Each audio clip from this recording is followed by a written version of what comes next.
നെഗറ്റീവായിട്ട് ഇട്ടു. അത് കഴിഞ്ഞപ്പം എനിക്ക് നമ്മുടെയൊക്കെ പടത്തിന് എത്രയോ പടങ്ങളിൽ നെഗറ്റീവ് റിവ്യൂസ് ഞാൻ കേട്ടിട്ടുണ്ട്, അനുഭവിച്ചിട്ടുണ്ട്. ഇട്ട് കഴിഞ്ഞപ്പോ ഞാൻ അദ്ദേഹത്തെ വിളിച്ചിട്ട് ചോദിച്ചു എന്താണ് ഇങ്ങനെ ഒരു നെഗറ്റീവ് ഇടാനായിട്ട് കാരണം. അപ്പം അവൻ തന്നെ പറഞ്ഞു എന്റെ പൊന്നുഭായി എന്നോട് പറഞ്ഞതാണ്, എന്റെ പൊന്നുഭായി ആ തിയേറ്ററിൽ ഇരിക്കുന്നവർ മുഴുവൻ ചിരിക്കുന്നുണ്ട്, എനിക്കിത് ചിരിക്കാൻ പറ്റുന്നില്ല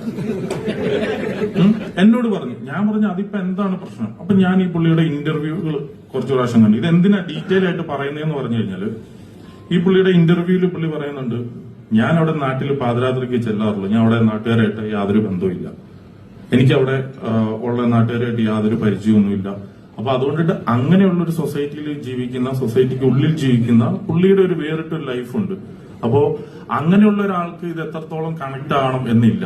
പക്ഷെ പുള്ളി ഇപ്പൊ ഈ ഒരു റിവ്യൂ ചെയ്ത് കഴിഞ്ഞപ്പോ ഞാൻ ഇത് സംസാരിച്ച് ചോദിച്ചു കഴിഞ്ഞപ്പോ പുള്ളി പറഞ്ഞു ഞാനിപ്പോ അങ്ങനെ പറഞ്ഞാൽ എന്താ, ഇപ്പൊ നിങ്ങൾക്ക് സന്തോഷമായില്ലേ, ഇപ്പൊ ഏതായാലും ഞാൻ പറയുന്നത് തന്നെയല്ലല്ലോ ശരി, ഇപ്പൊ ജനങ്ങളെല്ലാരും എന്നെ ഇപ്പൊ തിരിച്ചു തെറി പറയുന്നുണ്ടല്ലോ. അപ്പൊ അത് തന്നെ എന്താന്ന് വെച്ചാൽ എന്റെ റിവ്യൂ ചിലപ്പോ കണക്ട് ആവും, ചിലപ്പോ അപ്പൊ പുള്ളി തന്നെ പറയാണ് എന്റെ തന്നെ റിവ്യൂ ചിലപ്പോ കണക്ട് ആവാതെ ഇരിക്കും എന്നുള്ളത്.